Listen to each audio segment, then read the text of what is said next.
Good morning, student. Welcome to Diamond Group of Institution. We have started a chapter, atoms. Electron orbit. That means when an electron is in its orbit and it is revolving around the nucleus, and that nucleus is having charge Ze and the radius is r, then how the forces are going to be act on that is one force is centripetal force and one more force is electrostatic force.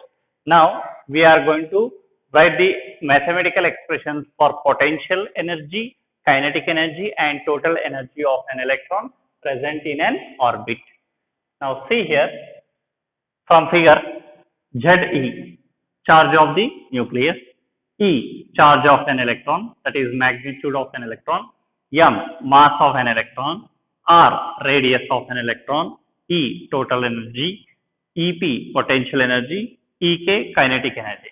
So what will be the definition of potential energy? The energy of a particle when it is in due to its position. The energy possessed by the body due to its position is called potential energy. And the energy due to its motion is called which energy? Kinetic energy.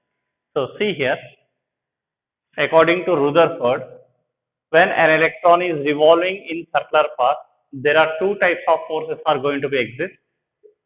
Centripetal force is equal to electrostatic force. What is the mathematical expression for centripetal force? mv square by r equal to electrostatic force. Electrostatic force means, remember Coulomb's law, F equal to 1 by 4 pi epsilon q1 q2 by r square. What is that q1? Ze. What is that q2? That is E. That is charge of the nucleus and charge of an electron, and both are separated by the distance is what? R. So this is what? Centripetal force. This is electrostatic force. And once again see here, this is Coulomb's law, Coulombic force. F equal to 1 by 4 pi epsilon q1 into q2 by r square. q1 Ze, q2 E. So Ze into E. So distance between these two are r. So becomes r square. So if you cancel r and r, then mv square equal to 1 by 4 pi epsilon Ze into E square by r. So we want r value here. R means what? Radius. So r equal to 1 by 4 pi epsilon as it is here, taking this r left side and mv square right side. So 1 by 4 pi epsilon as it is, Z as it is, E into E becomes E square divided by mv square. So we calculated the expression for what? Radius. What is the expression? R equal to 1 by 4 pi epsilon Ze square by mv square. So for hydrogen atom, what will be the atomic number of hydrogen atom? 1. So if you substitute in place of Z1, the answer becomes R equal to 1 by 4 pi epsilon E square. So Z value is 1. 1 into E square becomes E square divided by mv square. So that will give the expression for what? Radius. Now next we are going for the energy, that is total energy of an electron. So how you are going to calculate the total energy of an electron? It is the combination of both potential as well as the kinetic. So potential due to its position of an electron, kinetic is due to its motion of an electron. So E equal to EP plus EK, that is sum of the potential energy plus kinetic energy is called as what? Total energy.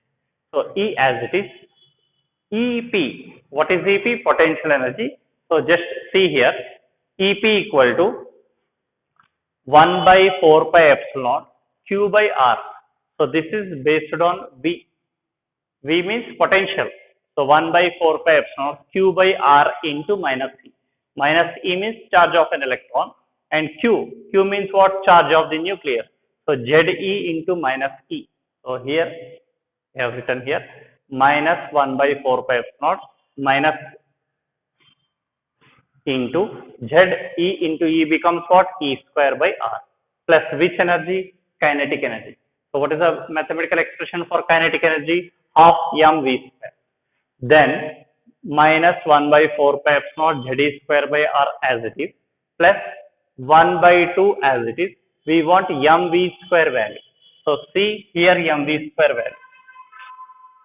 RR get cancelled here. mv square equal to, so this is the term 1 by 4 pi epsilon naught 1 by 4 pi epsilon z, E into E becomes E square by R. So this is the first term, potential energy. Second term, kinetic energy. See once again, minus 1 by 4 pi epsilon z E square by R plus 1 by 2 into 1 by 4 pi epsilon z E square by R. You can take maximum terms common here. 1 by 4 pi epsilon 1 by 4 pi epsilon z E square by R common. See here, 1 by 4 pi epsilon is there in plus, before plus and after plus. Z E square by R is also there before plus as well as after plus. So we are taking, so 1 by 4 pi epsilon Z E square by R taken common. So minus 1 plus half. So minus 1 plus half, it becomes minus half, because if you take LCM, minus 1 plus half, so minus 2 plus 1, so it becomes minus 1 by 2. So 1 by 4 pi epsilon Z E square by R minus 1 by 2. So take this minus front, 1 by 4 to the 8 pi epsilon Z E square by R. So this is the final expression for total energy of an electron, and that electron of which atom we have calculating here for hydrogen atom. So if you substitute Z equal to 1, so what will be the answer becomes minus 1 by 8 pi epsilon Z E square by R. So this will give the total energy of an electron present in which orbit? First orbit. We can say for hydrogen atom Z equal to 1. For that we calculated the total energy E equal to minus 1 by 8 pi epsilon Z E square by R. See once again. Total energy equal to potential plus kinetic energy. Potential energy formula we got it as potential into charge of an electron. So that's why it is minus plus half as it is mv square. mv square we got it from this one. Centripetal force we are equating with electrostatic force. RR cancelled here. So mv square becomes 1 by 4 pi epsilon z E square by R. So we substituted here. So taking all the terms common here, 1 by 4 pi epsilon z E square by R common, minus 1 plus half. So minus 1 plus half becomes what? Minus half. So doing simplification, minus we brought front 4 to the 8 pi epsilon z E square by R. So in place of Z, we are replacing 1. That is atomic number of hydrogen atom is what? 1. So in place of Z, write 1. So minus 1 by 8 pi epsilon as it is. Z means 1 into E square becomes E square divided by R. So we calculated the total energy of an electron, and having charge E and the distance is R. So this is the total expression for potential, kinetic, and the sum of these two is called total energy of an electron present in orbit. Yesterday we started a new chapter, atom. In that chapter we have gone through J.J. Thomson model, Rutherford model, and the structure of an atom and what the atom consists of, the particles. And today we are going to discuss the Bohr's atom model. So name of this scientist Bohr, he gave some postulates about an atom based on J.J. Thomson model as well as the Rutherford model. So before going to this, we should go back to yesterday's class, that is Rutherford model. What that Rutherford says that after the alpha particle scattering experiment, he concluded that in an atom, wherever maybe the positive charge is there, that complete positive charge of the atom is always situated exactly at the center. So that is called as what? Nucleus. So the discovery of nucleus by Rutherford. So whatever may be the positive charge is present in an atom, that is called as what? Nucleus. And whatever the negative charged particle called electrons they are going to be present outside the nucleus and they are going to be revolve in a circular path around the nucleus.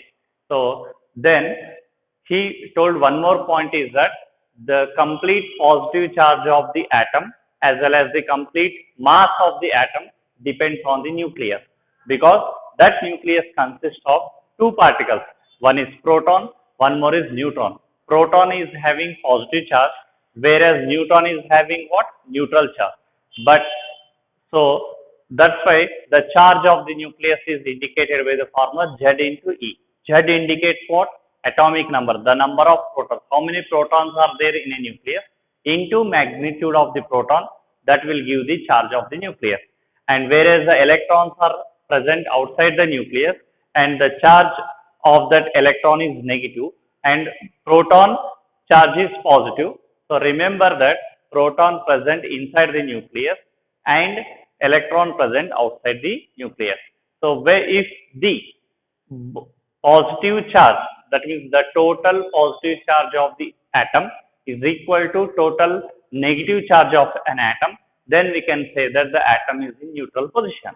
And whenever the electron is revolving in its orbit around the nucleus, then he told that there are two forces are going to be exist. That is, one is electrostatic force, that is Coulombic force, because proton positive charge, electron is negative charge. So that force of attraction is called Coulombic force, that is electrostatic force. And the electron is revolving in circular path. So that force is called as what? Centripetal force. And next, so based on those all the points, and what is the demerit of that Rutherford model is that when the electron is revolving around the nucleus continuously after revolving sometime, that electron is come to, after ending its energy, it is coming and reaching the nucleus. That means he doesn't explain about the orbit, that is stationary orbit. That means how the atom is in stable position and how the electron will move in stationary orbit.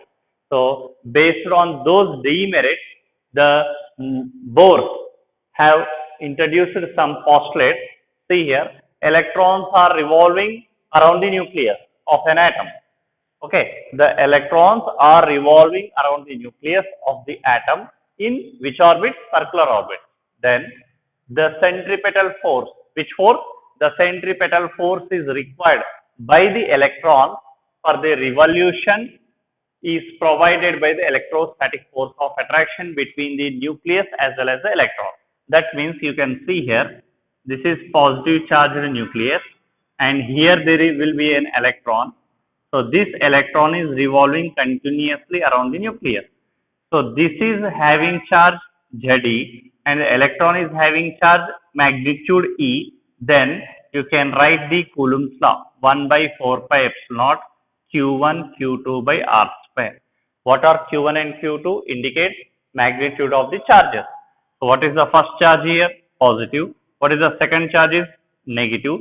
But what is the first charge? Nucleus. Nucleus is having charge is how much? Ze, and the electron magnitude is E, and both are separated by the distance what? R. We can write it as 1 by 4 pi epsilon. So this is the Coulombic force, that is called electrostatic force. This is one force, and second force is what? Electron is revolving around the nucleus. That means that is the force which is acting towards its center. The force which is acting towards its center. So that force is called as what? Centripetal force. So what is the centripetal force formula? F equal to mv square by r. So we can say directly that mv square by r, that is centripetal force, is equal to electrostatic force.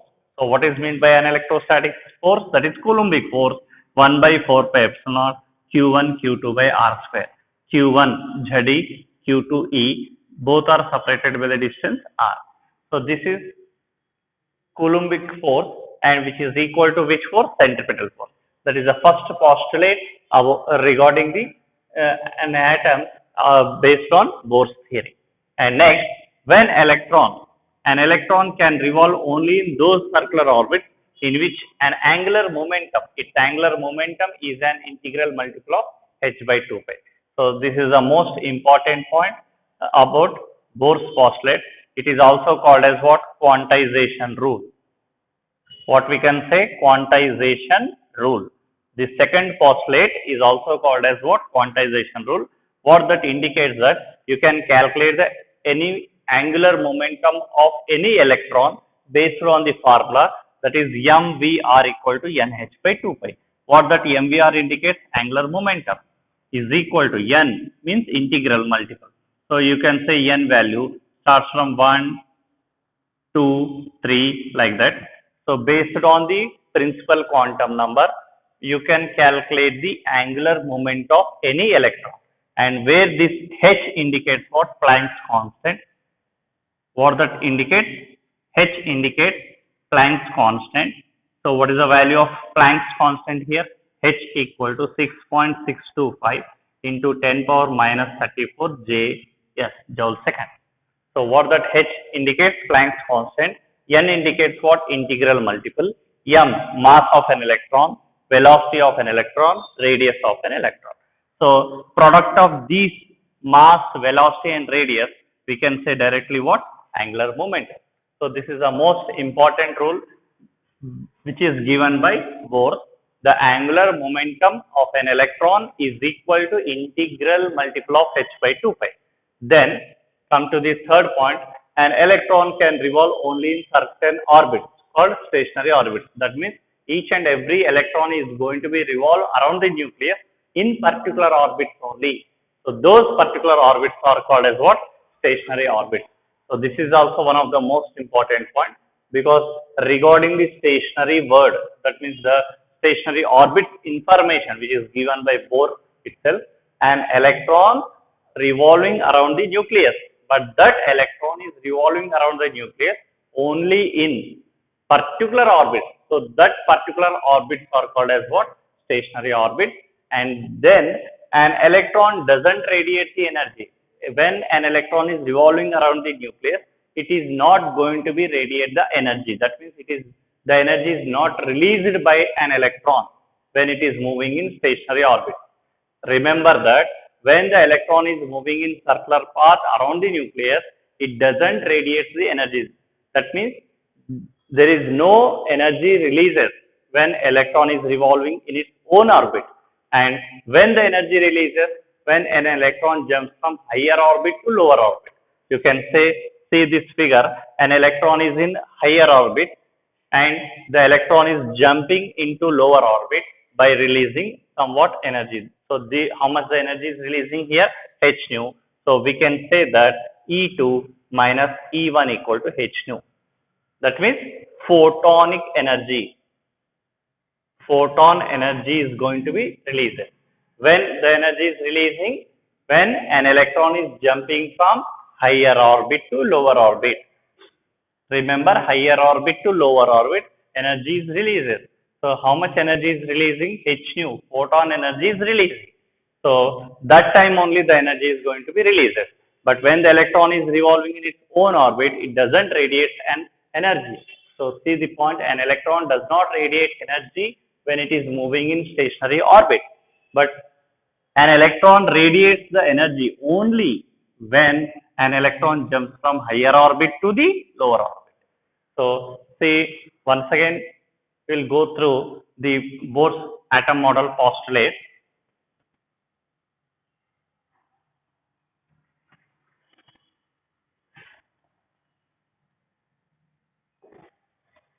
Electrons revolving around the nucleus. Electrons revolving around the nucleus of the atom in circular orbit. In which orbit they are revolving? Circular orbit. And next, the centripetal force required by an electron. So to move an electron in circular path, which type of force is going to be exist? Centripetal force. That is provided for the revolution by which force? Electrostatic force of attraction. So here electrostatic force of attraction is existing between two charges. One is positive, one is negative. So that positive charge is called as what? Nucleus, and the negative charge is called as what? Electron. So we can remember the most important formula, mv square by r is centripetal force, and which is equal to electrostatic force. Then when electron is revolving around the nucleus in circular orbit, we can calculate the angular momentum. So that means an angular momentum of any electron is equal to an integral multiple of h by 2 pi. So what is the mathematical expression? mvr equal to nh by 2 pi. Then an electron is revolves in particular orbits itself. Those particular orbits are called what? Stationary orbits. And when electron is revolving in particular orbit, it doesn't radiate energy. That means no energy is going to be released. But when the energy is released, we can say that when an electron jumps from higher energy level to lower energy level or higher orbit to lower orbit. You can see here in higher orbit how much the energy is there, E2, and in lower orbit how much energy is there, E1. Here you can see that electron is making transition from higher orbit to lower orbit. We can say the lower orbit is N1, higher orbit is N2. So electron is jumping from higher orbit to lower orbit. So energy is releasing. So H into nu called photon energy. So that much of energy is released by an electron when it is making transition from higher to lower orbit. So based on both postulates, there is an important note. Just you take down. First point, mv square by r equal to 1 by 4 pi epsilon Ze into E divided by r square. Nucleus, and this is an electron. So both are separated by the distance r. Ze, charge of the nucleus, into charge of an electron. So both are separated by the distance r. So remember the first point, this is called centripetal force is equal to electrostatic force. Second one, angular momentum. So this term is called as what? Angular momentum. So you can remember L. What is the symbol of angular momentum? L. Actually, we have studied in first year, L equal to P cross R. Angular momentum equal to product of the linear momentum and perpendicular distance from the axis of rotation. So L equal to what is the momentum? Linear momentum formula, mass into velocity, and this radius is as it is. So like that, in place of L we can write mvr. P means linear momentum, L means angular momentum. So P cross R is a mathematical expression to calculate the angular momentum. So here in place of linear momentum we can write mass into velocity, and by keeping the radius as it is, so we got the expression for angular momentum. So angular momentum of any electron you can calculate by an expression mvr equal to nh by 2 pi. For example, if an electron is in second orbit, then mvr equal to nh by 2 pi. So in place of n you can substitute here, it becomes 2h by 2 pi. 2 is going to be get cancelled. So what is the angular momentum value? H divided by pi. So you can substitute the value of h, that is Planck's constant, by divided by pi value. You are going to calculate you can determine the value of the angular momentum of an electron. It is in which orbit? Second orbit. So like that this expression is going to be used. And next, third point, remember that electron is making transition from higher energy level to lower energy level, or you can say that higher orbit to lower orbit. Then the difference in energy level or the difference in energy is nothing but photon energy. So electron is jumping from E2 higher energy to lower energy level, that is E1.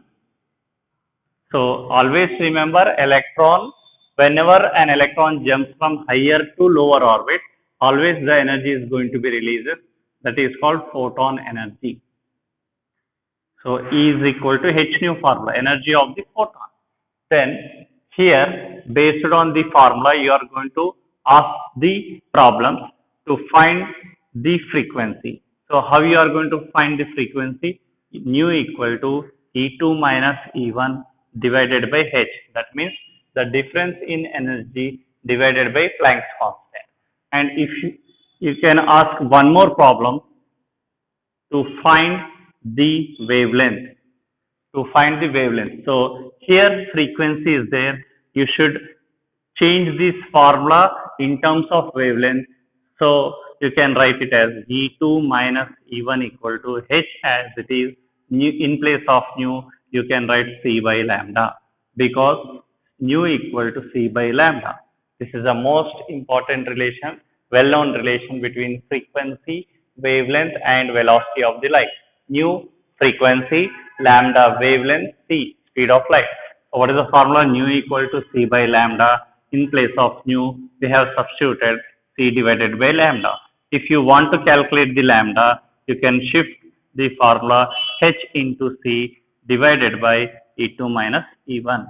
So you can find the frequency as well as the wavelength using the mathematical expression nu equal to E2 minus E1 by H. Using this expression, you can calculate the frequency, and using this expression, you can calculate the wavelength of energy, different energy level. Then, after this completion of the formulas and based on these formulas, Bose derived the mathematical expression for first radius of an electron,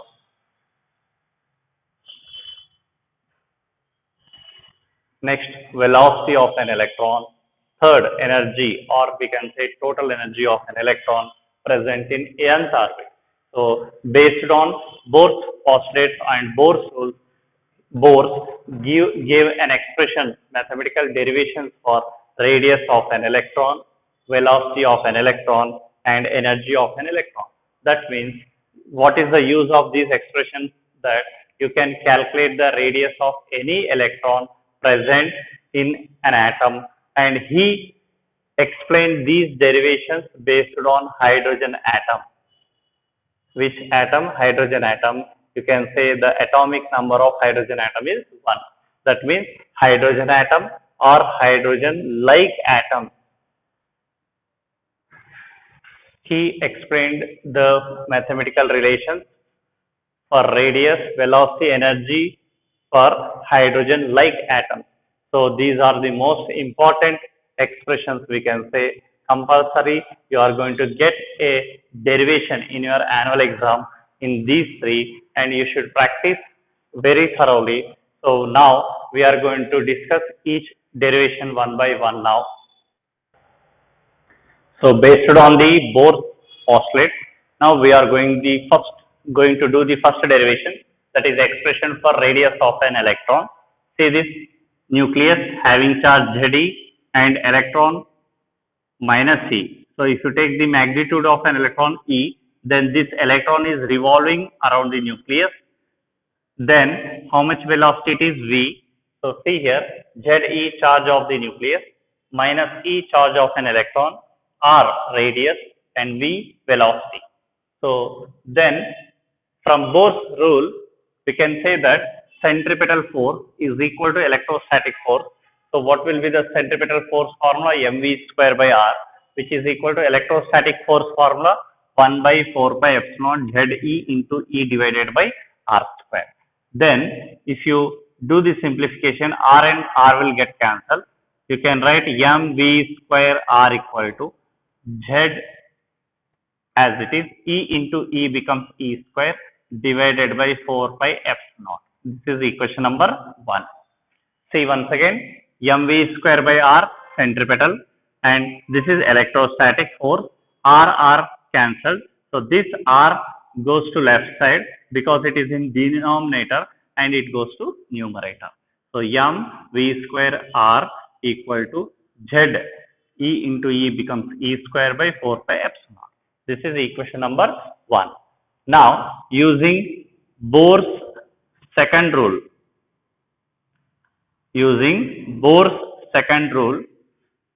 so what is the Bohr's second rule? mvr equal to nh divided by 2 pi. Angular momentum equal to integral multiple of h by 2 pi. Now just make square on both sides.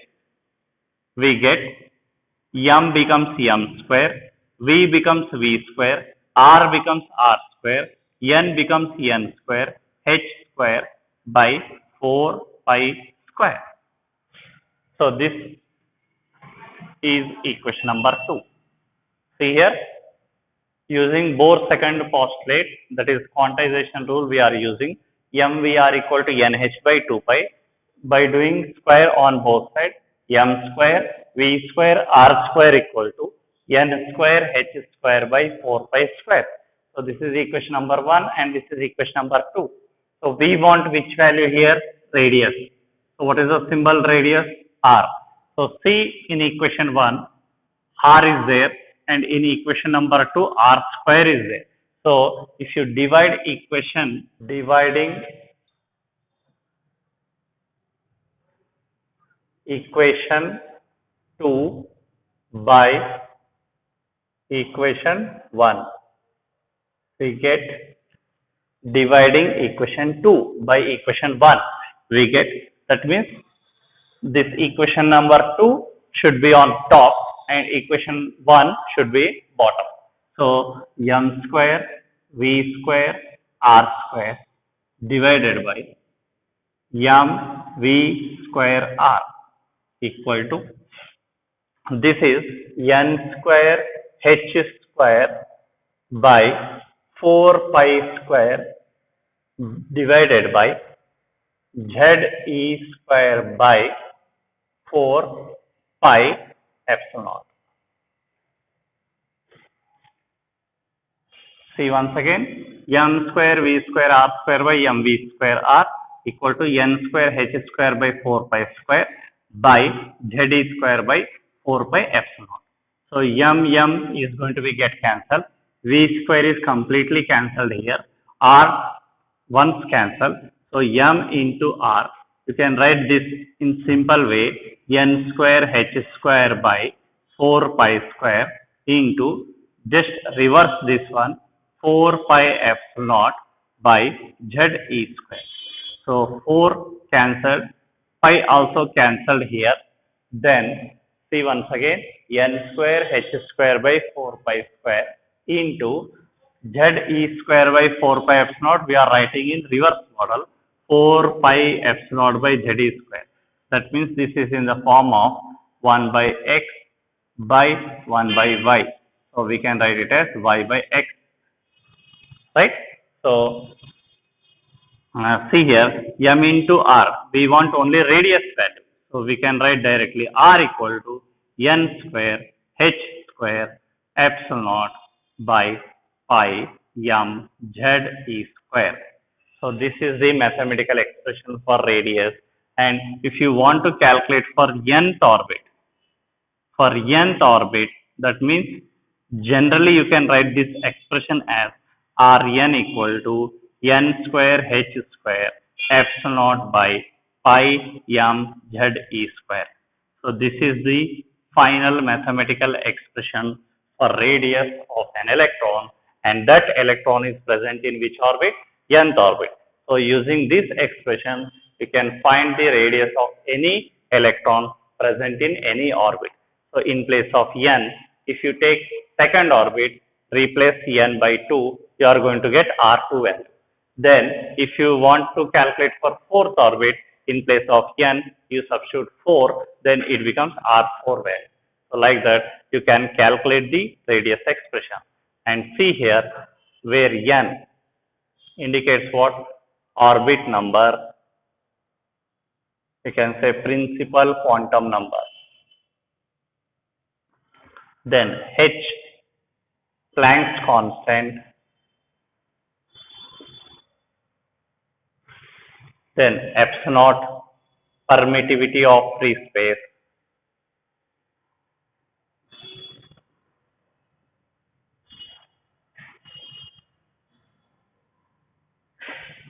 Permittivity of free space. Then pi value 3.14, m mass of an electron,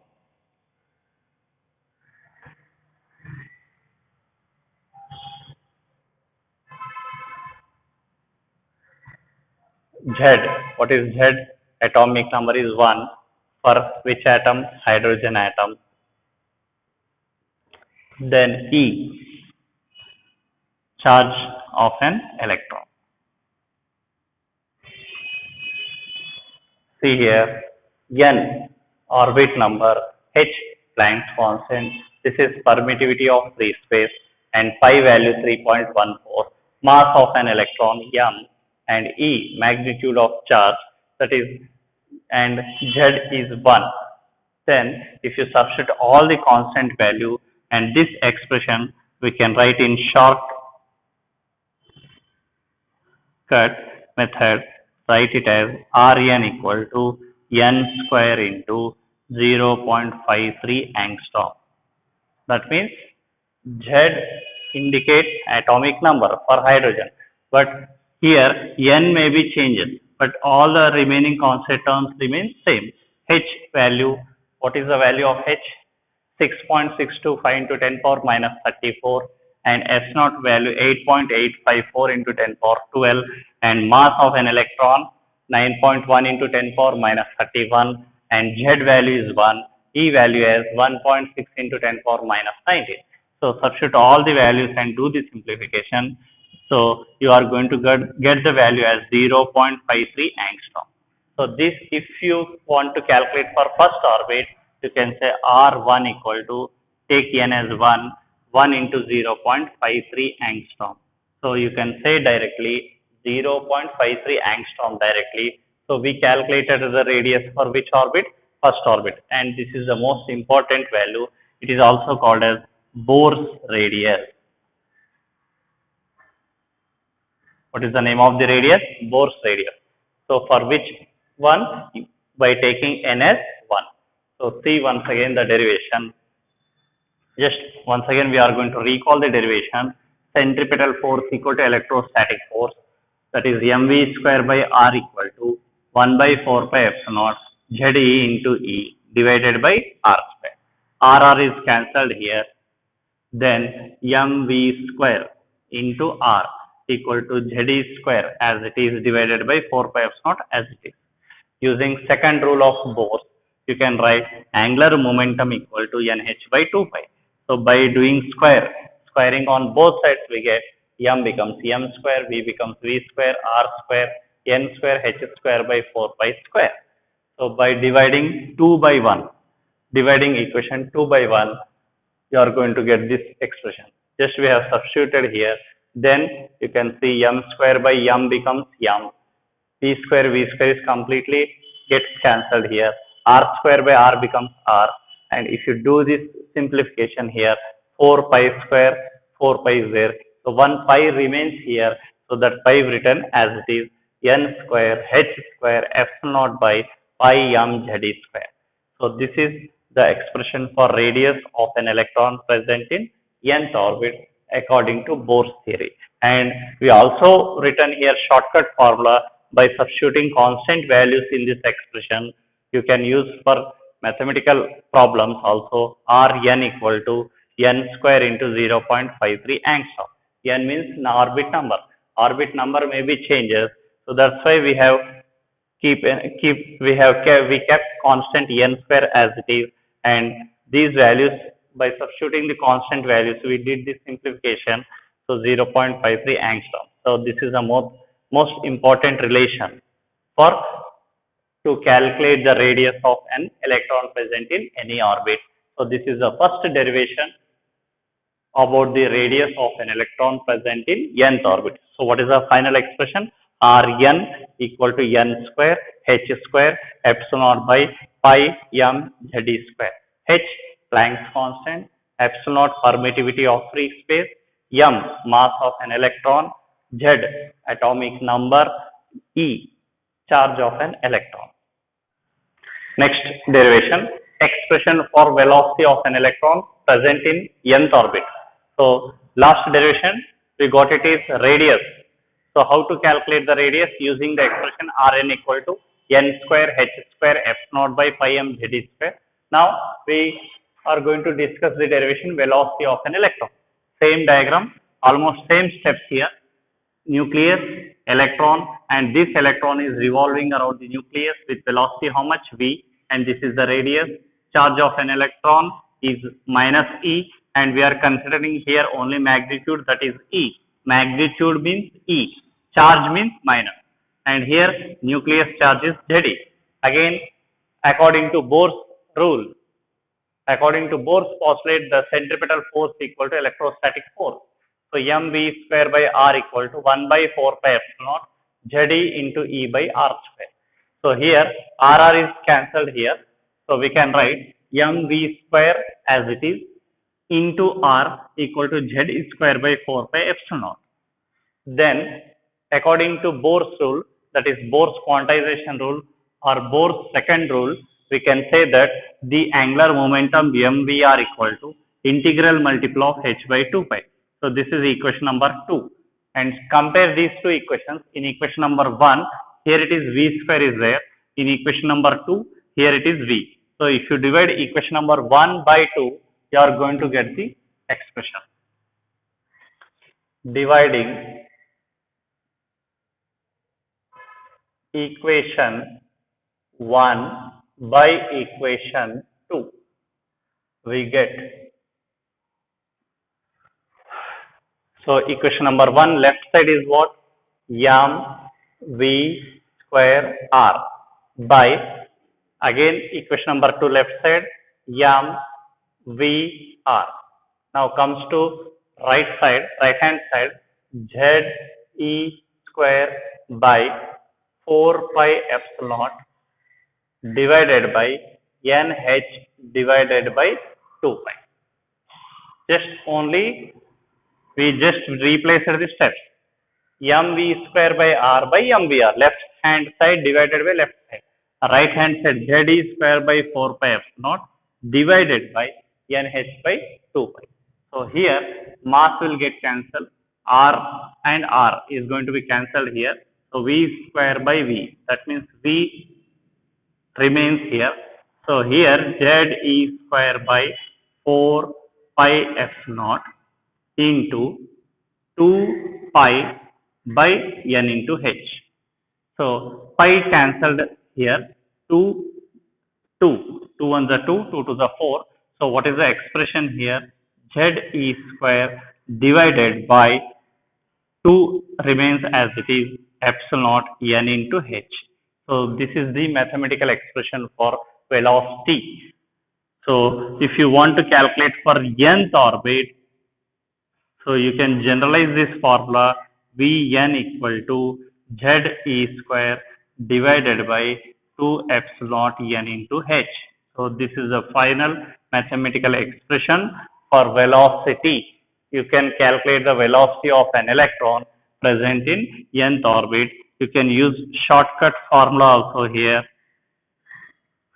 by replacing all the constant terms. Z1 E value 1.6 into 10 power minus 19, 8.854 into 10 power minus 12, and by principal quantum number, that is orbit number, you can take 1 or you can keep the constant also, h value Planck's constant. Then the answer is going to be reduced as to 2.12 into 10 power minus 6, that is plus 6 divided by n. So you can calculate the velocity of an electron Vn equal to 2.12 into 10 power 6 divided by n. N indicates orbit number. If you are calculating for first orbit, n you are choosing as 1. If it is for second orbit, divide by 2 will give the second orbit velocity value. Divided by 3, it will give the third velocity value. That means the electron present in third orbit. So see once again, mv square by r equal to this one. That is electrostatic force is centripetal force we are equating. So if you do the simplification, mv square r equal to Ze square by 4 pi epsilon. Make it as equation number 1. Now mvr equal to nh by 2 pi. Angular momentum equal to nh by 2 pi. So by dividing equation 1 by 2, always remember v square divided by v.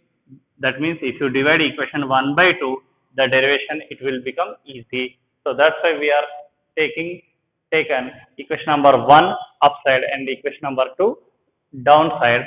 So after simplification, you are going to get the value as v equal to z e square by 2 epsilon naught n into h. And if you want to calculate for nth orbit, that means the general expression. N means you can calculate for any orbit. So if you want to calculate for second orbit, in place of n, substitute 2. If you want to calculate for third orbit, in place of n, substitute 3. So you can calculate any velocity of any orbit by the mathematical expression Vn equal to Z e square divided by 2 epsilon naught n into h. So by substituting the constant value, this formula again it is reduced to Vn equal to 2.12 into 10 power 6 divided by n. Now, after completion of radius and velocity expression, just we come to know the formulas, how they are related and how to calculate the expressions based on this simple information. Let me come to know. So, radius Rn equal to n square h square epsilon naught by pi m z e square. Then h Planck's constant 6.625 into 10 power minus 34 joule second. Mass of an electron 9.1 into 10 power minus 31 kg. Charge of an electron 1.6 into 10 power minus 19 coulomb. Then permittivity of free space value 8.854 into 10 power minus 12 coulomb square by Newton meter square. So these are constant values. So we, after substituting here and by taking Z atomic number is 1 for which atom? Hydrogen atom. Then by keeping n square as it is, after calculation you are going to get the number as 0.53. So that 0.53 indicates radius of which atom you have calculated, hydrogen atom, and the atomic number taken as 1. So this is called as what? Bohr's radius. So what is the Bohr's radius value? 0.53 angstrom. If you want to calculate for second orbit, in place of n, if you substitute n equal to 2, 2 square becomes 4, 4 into 0.53 angstrom. So like that, you can calculate the radius of any electron. See the diagram here. Here R1, here R2, and this is R3.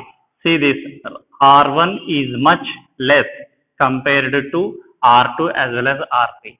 So that means if you are substituting 1, 2, 3 like that orbit number value, the radius value is going to be increases. That means as the orbit number increases, automatically radius of an electron are also be increases. If n equal to 1 here, R1 will be the value is this much only. If n equal to 2, the radius is increased. If n equal to 3, radius is again increased. So you can say that R is proportional to n square. That means R radius of electron in principal, that is orbit, is directly proportional to n square. If you want to write in a simple relation R2 by R1, we can express in a simple relation R2 by R1 becomes N2 by N1 whole square because it is directly proportional. So simple here. See the diagram. This is R1. That means when an electron present in first orbit, radius is less. If the electron present in second orbit, radius gradually increased. Again, if you see the third orbit, radius is increased much compared to R2 as well as R1. So that means as n increases, radius is also increases. So that is R proportional to n square. R2 by R1 becomes N2 by N1, and by keeping the square as it is. Now come to the velocity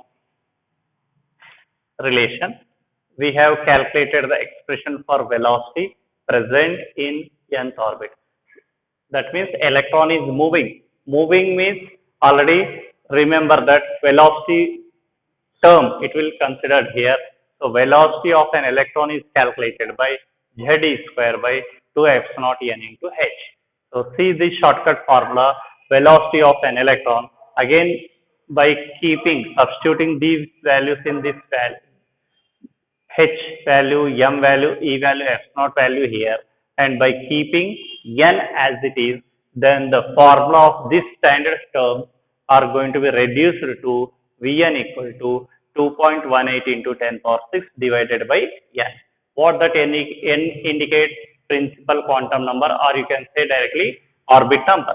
That means if n equal to 1, that means if n equal to 1, so what the answer becomes? V1 equal to 2.18 into 10 power 6.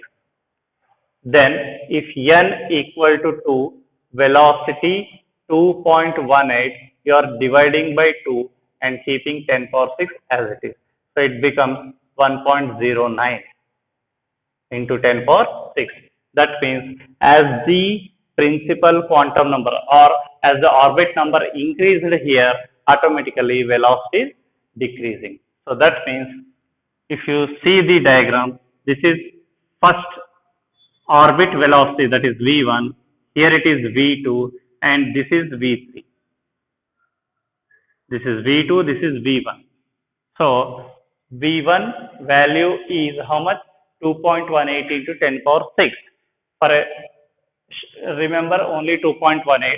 So here it is 2.18, and if you come to second orbit, 2.18 is decreased to 1.09, and if you take for next third orbit number, the velocity is again reducing. That means velocity is inversely proportional to principal quantum number, or directly say orbit number.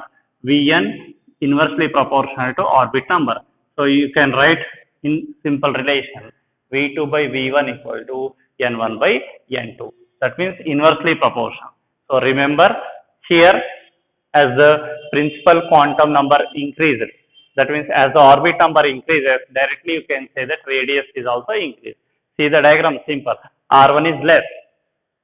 Compared to R1, R2 is greater. Compared to R2, R3 is much greater. That means radius increasing, automatically orbit number is also increasing. That means n increases, radius is also increases. But here n decreases. That means when the electron is moving in ground state, that time the velocity is much compared to the electrons which are revolving in next orbit. So in ground state, the electron is moving with much velocity, higher velocity compared to next orbit. So this is the conclusion.